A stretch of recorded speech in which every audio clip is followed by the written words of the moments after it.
desejável pescar diferente, pois o mar é vasto e mais profundo que a imaginação.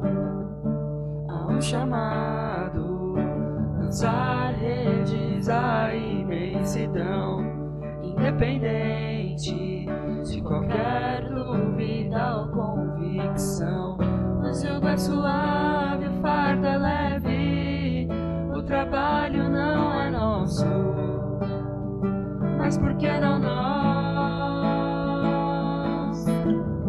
Tantos que passaram e pescaram, atracaram os seus barcos, e agora nós abandonar velhos anzóis, adaptar redes, pois suas ações falam mais alto que a sua voz. Lembrar que não estamos a sós, pescando almas que se segue em frente, que se traz mais gente pra chamar de nós.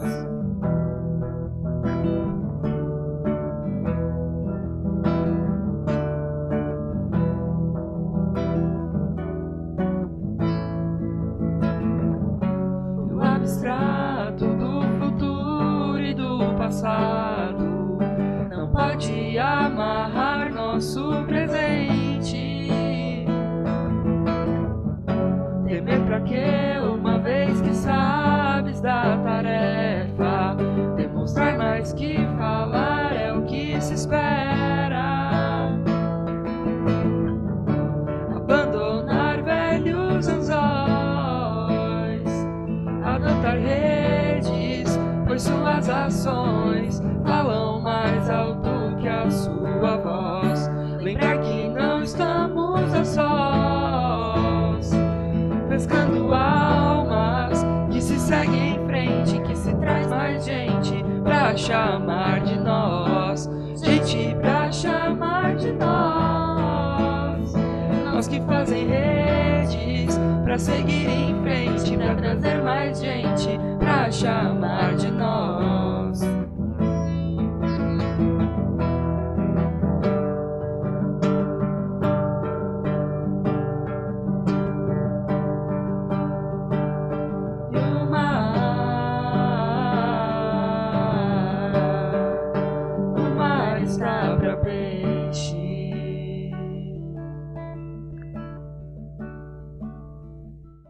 Então, nós somos a Mocidade da Casa, né? E a gente está fazendo cada mês, né, uma palestra sobre um tema que a gente estuda previamente lá na Mocidade e a gente traz para cá depois. Se a gente não estuda lá na Mocidade, a gente estuda em evento, né? E a gente sempre prepara essa palestra com uma semana de antecedência, revisando o conteúdo do que foi visto, ou então realmente criando um conteúdo para trazer. E com isso, a gente gostaria de abrir um pouco para vocês daquilo que a gente faz lá dentro, né? E também convidar quem tiver filho, quem tiver sobrinho, alguém que queira trazer para a Mocidade. A gente se reúne lá no fundo da casa de todo sábado, das 11h30, das 11 ao meio-dia e meia. Isso. Bom dia.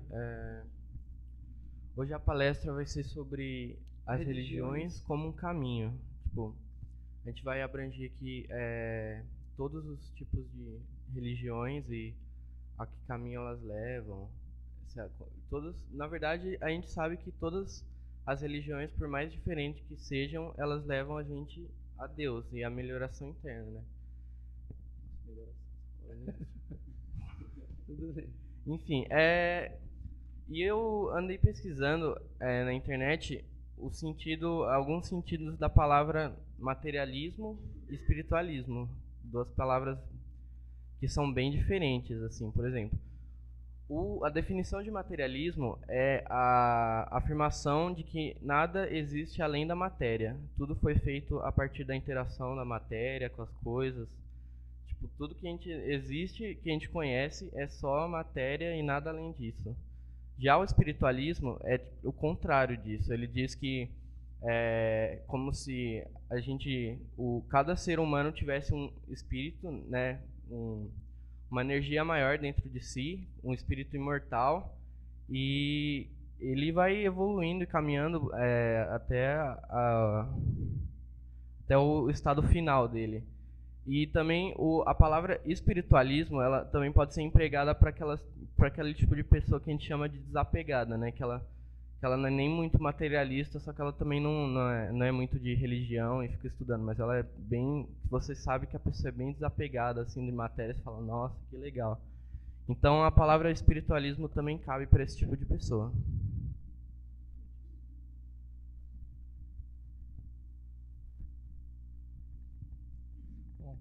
Bom dia. Agora, com base no que o Tutu falou, cabe a gente pensar. Todo espírita é espiritualista? E todo espiritualista é espírita? E aí? Se for pensar, todo espírita acredita na vida após a morte. Se a vida após a morte não é algo material, então é um pensamento espiritualista. Mas só o espírita acredita em Deus, por exemplo? Não. E Deus não é material. Então, nem todo espiritualista é espírita. Falando agora mais do espiritismo. Vamos tentar fazer um compiladão assim, do pensamento. Assim, o que é o espiritismo?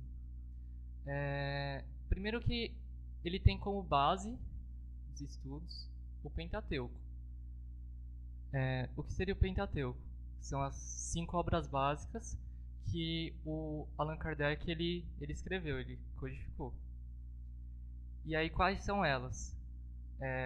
O Livro dos Espíritos. Qualquer coisa vocês me ajudam a não se esquecer, tá? Se eu confundir. O Livro dos Espíritos, o Livro dos Médiuns, o Céu e Inferno, o Evangelho e a Gênese. Isso aí. Esses são os 5 livros do Pentateuco. Além desses o pessoal costuma colocar mais uns 2 meios de apoio, né? Que é o Obras Póstumas e o que é o Espiritismo. E só lembrando, sim, que Allan Kardec ele foi o codificador, a doutrina dos espíritos. Ele pode ter escrito, mas ele escreveu isso com base em tudo que foi pesquisado e com base nos espíritos. A gente fala também que o espiritismo é uma ciência, uma filosofia e uma religião. Vamos pensar um pouquinho o porquê de cada uma. Ciência. Se a gente for pegar no Livro dos Médiuns, vamos pensar como que ele foi feito, mais ou menos. Ele foi feito naquela época que tinha as mesas girantes e esses efeitos físicos. Allan Kardec pegava e observava e estudava o que estava acontecendo. E com base nisso, ele foi falando sobre a mediunidade, por exemplo. Então, ele via o que estava acontecendo com aquela mesa girante, o que era a força que estava atrás dela, e não só de um fato. Com base em muitos fatos, ele ia analisando, ia tirando as conclusões e ia fazendo livro. Então, a gente pode falar que é uma ciência por causa disso, porque foi um estudo feito em cima de fatos.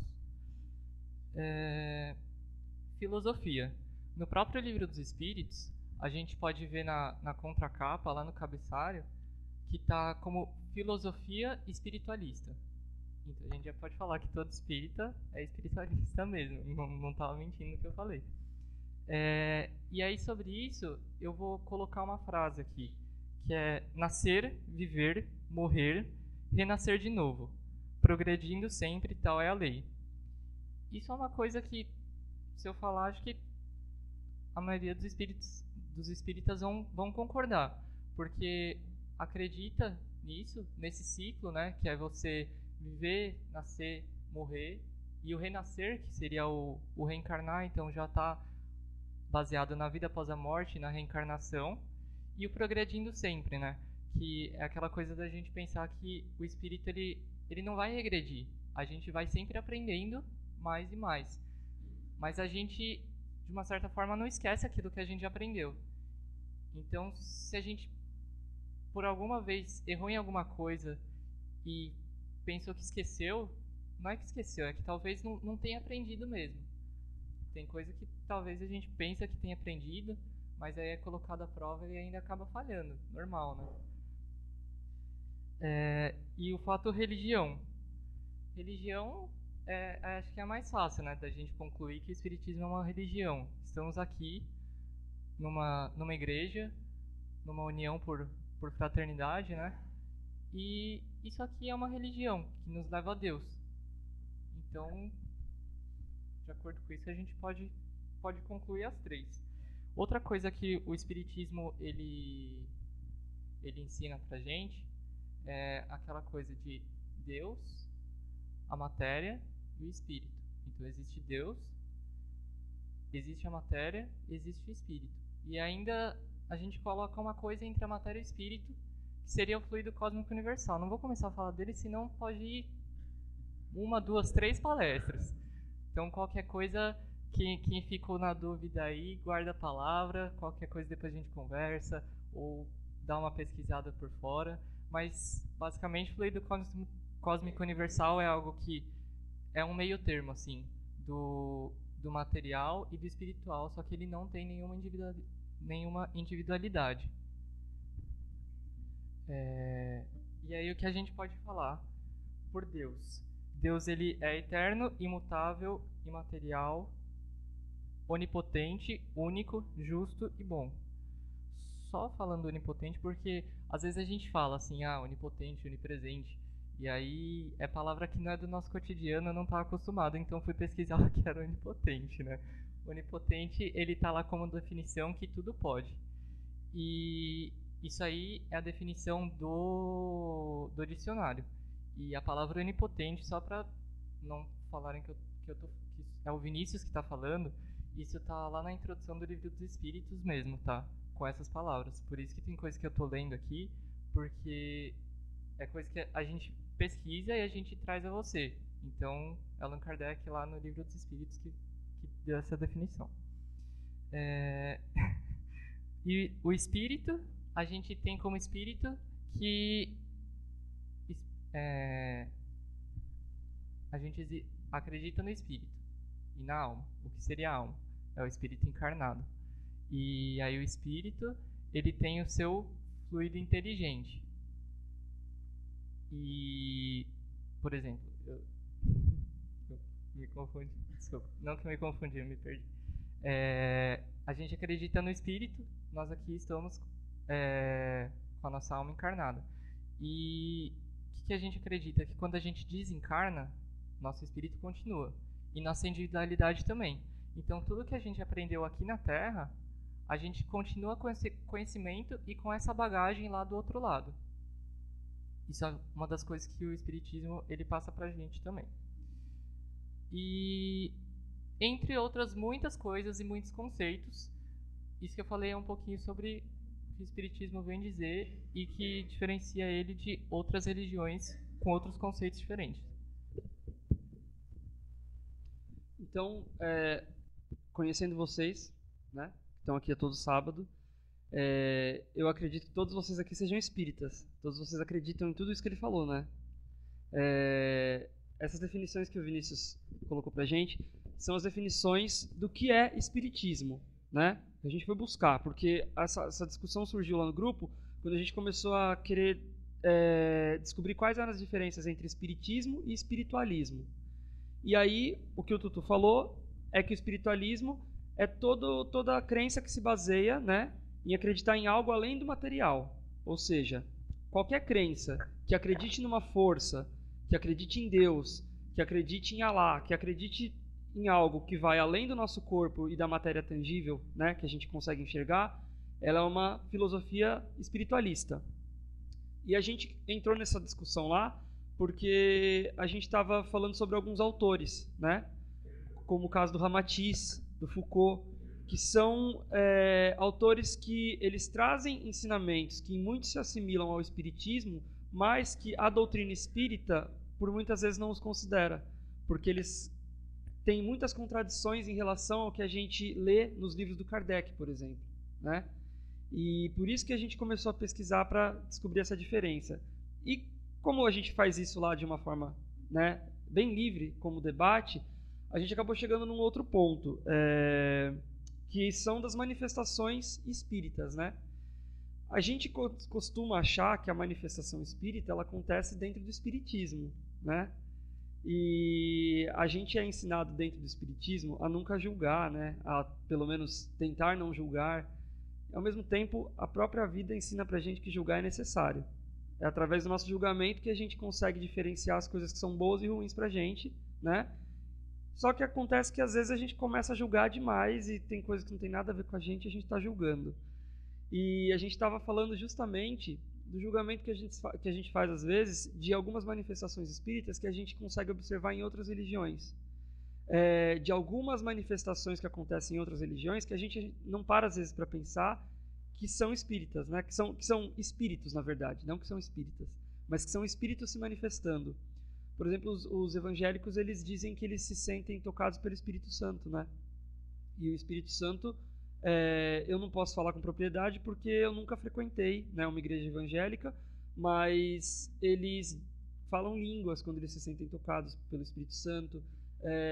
Existem vídeos na internet que a gente vê deles, às vezes, se debatendo, tendo algum comportamento que a gente julgaria de um espírito zombeteiro, por exemplo. A gente olha de dentro do espiritismo e a gente fala, nossa, isso daí deve ser um espírito zombeteiro que está enlouquecendo essa pessoa, né? E às vezes a gente fica com esse pensamento e com esse pré-conceito de uma coisa que a gente não conhece, sem saber que talvez aquela manifestação daquela forma seja necessária para aquela pessoa dentro daquela religião, né, sentir o poder da fé que ela tem, certo? E por muitas vezes também a gente costuma julgar as manifestações espíritas de outras religiões também espíritas, mas não kardecistas, né? Como é o caso da Umbanda, do Candomblé. E aí os espíritas eles gostam de apontar muito que fala que nessas religiões as coisas são muito ritualísticas e a gente dentro do espiritismo não cultiva rituais, né? Então a gente costuma apontar o dedo às vezes. Só que esses rituais que se dão em outras religiões, também espíritas, eles são necessários para aquele espírito e para aquelas pessoas que estão dentro daquela religião, né? Por isso que a gente não deve nunca julgar.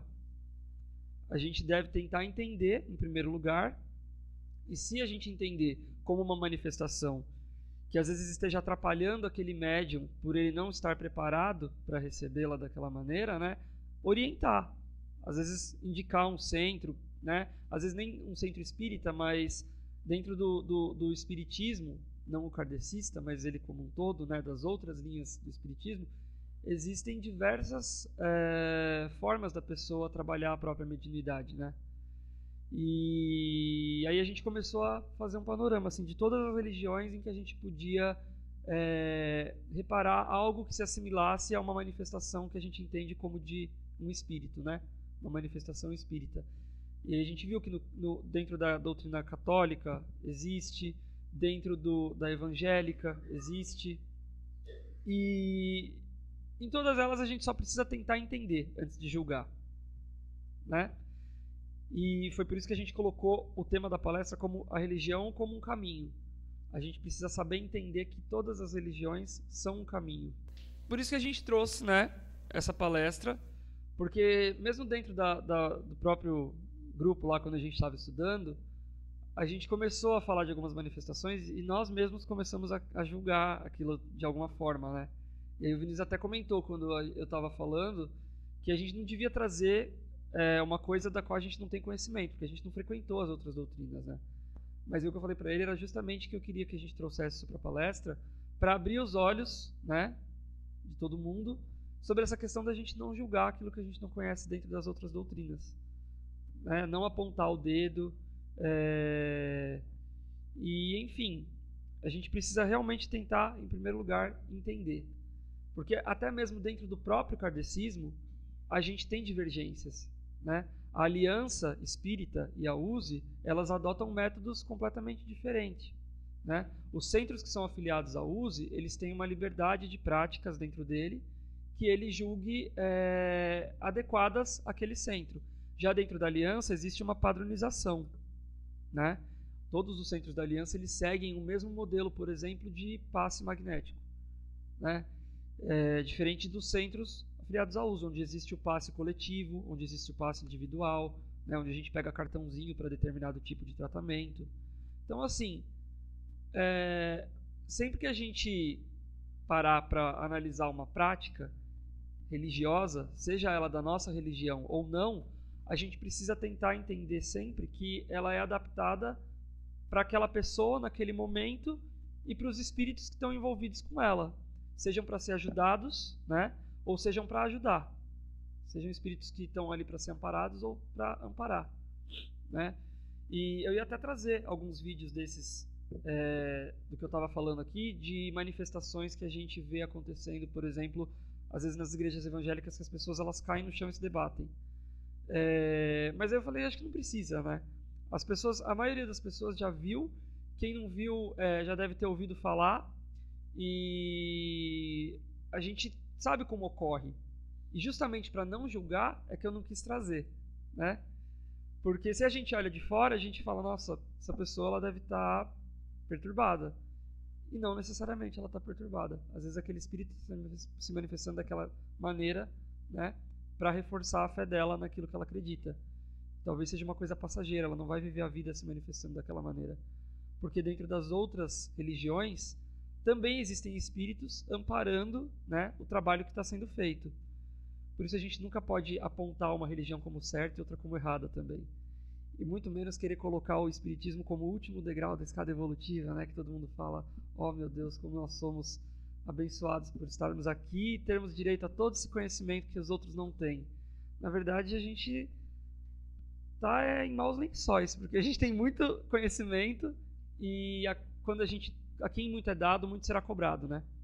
Por ter todo esse conhecimento, talvez nós sejamos os espíritos que mais necessitam, né? Que mais necessitam ver as coisas em pratos limpos ali, transparentes, para entender e conseguir fazer as coisas da maneira correta, né? E dentro do espiritismo a gente tem o livre-arbítrio, o que torna tudo mais difícil. Se a gente fosse proibido de fazer muitas coisas, talvez fosse mais fácil, será que não?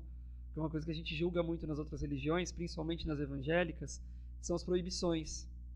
A gente julga que existem religiões que as mulheres não podem usar calça, que existem religiões em que as mulheres não podem cortar o cabelo, que existem religiões em que as pessoas não podem assistir TV.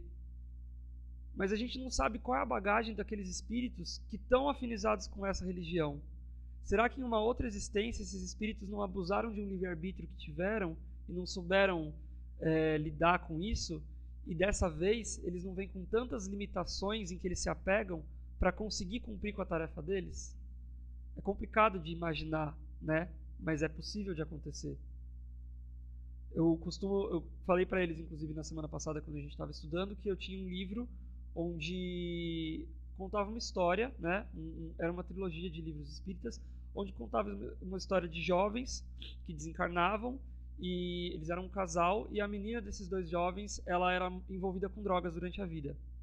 E durante a vida dela inteira ela fez uso de drogas, e quando ela desencarnou, os espíritos que acompanhavam ela já em vida para consumir a droga escravizaram ela.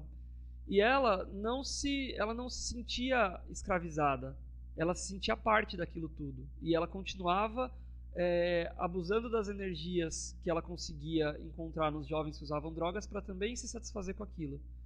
E ela chegou a tal ponto em que teve uma hora que os espíritos falaram, não tem como, ela vai ter que reencarnar para ela conseguir se livrar desse vício, e vai ter que ser uma reencarnação compulsória. Ela vai reencarnar de uma maneira onde ela vai ter tantas limitações que ela não vai ter como buscar essa droga. E ela reencarnou numa cadeira de rodas, onde ela não conseguia se mover, ela não movia nada do pescoço para baixo. E a gente fala, nossa, que provação, né, para a pessoa. Eu não estou dizendo que isso é via de regra, mas isso estava lá no livro que eu li, né? E ela reencarnou com essa limitação, justamente para que ela não pudesse buscar a droga, né?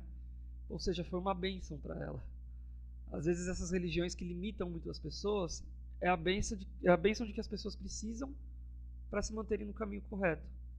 E a gente não entende, a gente olha e fala, meu Deus, como que uma pessoa consegue estar numa religião onde ela não pode assistir uma TV? Às vezes é o necessário para ela, e ela está bem com aquilo porque ela está se sentindo no caminho correto.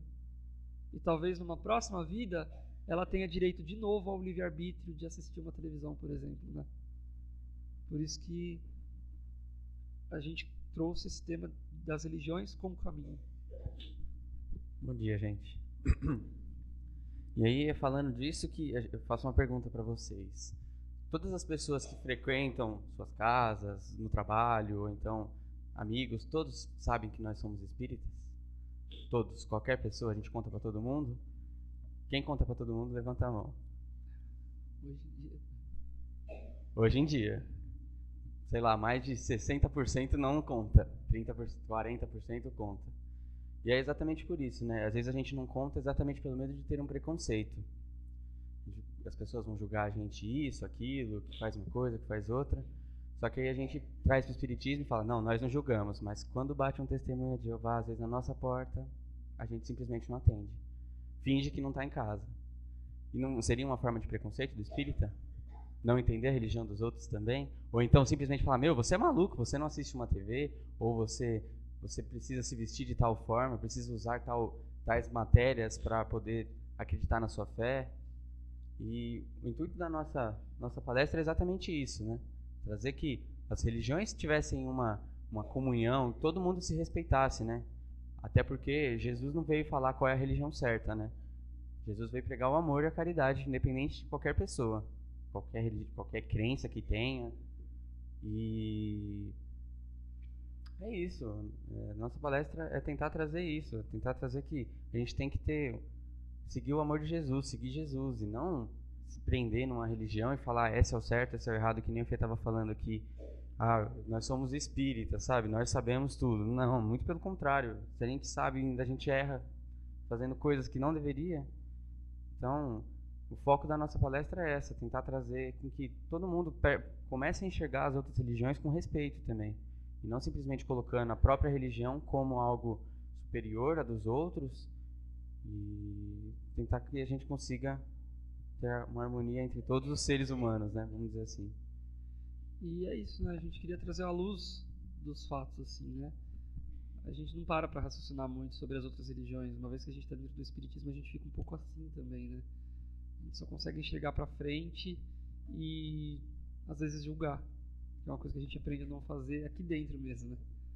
E aí vem aquele ensinamento, né? Não faça ao próximo aquilo que você não gostaria que fizesse com você, né? Então você não julga uma pessoa porque você também não quer ser julgado, né? Que é isso que a gente não faz. A gente só não quer ser julgado, mas a gente julga. É isso, gente.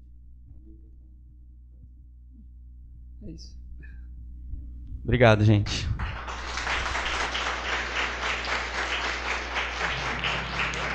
Para tocar as músicas